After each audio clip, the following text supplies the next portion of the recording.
The princess is feeling better. She has recovered. The palace was full of joy for the news because everyone loved the good princess and wished her well. Walking slowly, Iris went to the garden to admire the newly planted green tulip.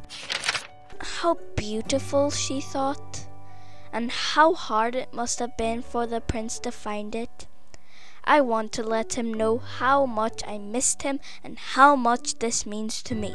So she wrote a letter and had it delivered to the house of the horse merchant, where Arthur was still lodging by a homing pigeon.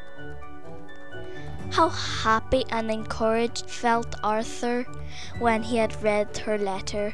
He treasured every word in it. Unknown to both of them, however, something terrible was about to happen. Iris' auntie received the unexpected visit of a woman from the village. Forgive me, my lady, but last night I was nursing the goldsmith who is bedridden with high fever. In his delirium, he mentioned your name and spoke about a wonderful moon-shaped jewel. Soon, this rumor will spread around the village, and I thought of letting you know. Layla thanked the woman and rewarded her with a gold coin. This was bad, but Layla was very wise and immediately devised a new plan. She sent her faithful servant to Arthur with a carpet and a letter.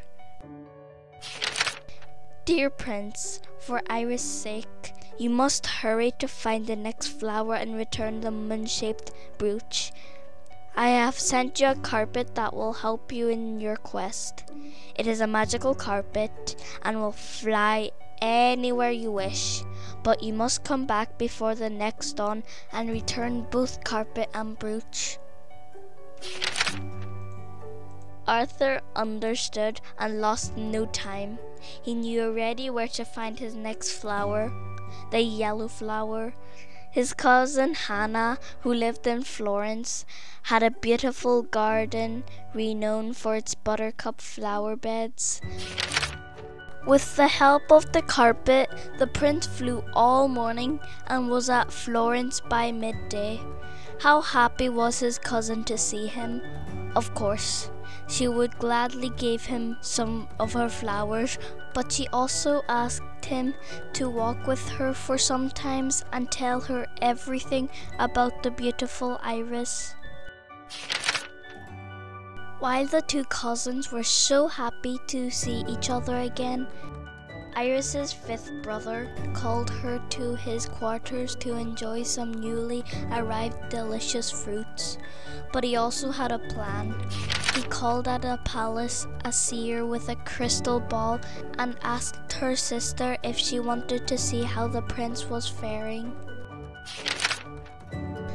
Iris looked into the crystal and slowly the images became clear. The two cousins were so happy together, walking and talking, rejoicing with each other. Iris did not know who the other lady was, but she suddenly felt uncomfortable and unhappy. She was jealous. Distressed, Iris went back to her room. Eventually, Arthur took leave from his cousin, who gave him a beautiful plant of buttercup. He flew all evening and arrived at a palace soon after the moon had risen.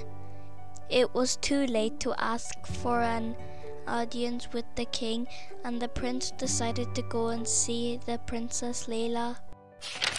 I return to you the brooch and the carpet, and I am so grateful to you, as without them it would have been impossible to accomplish my quest.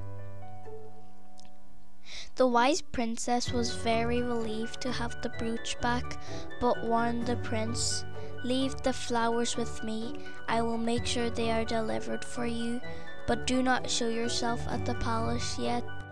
She informed Arthur of the jealousy of Iris and advised him to wait at the village. "Do not worry," she said, "I will help you."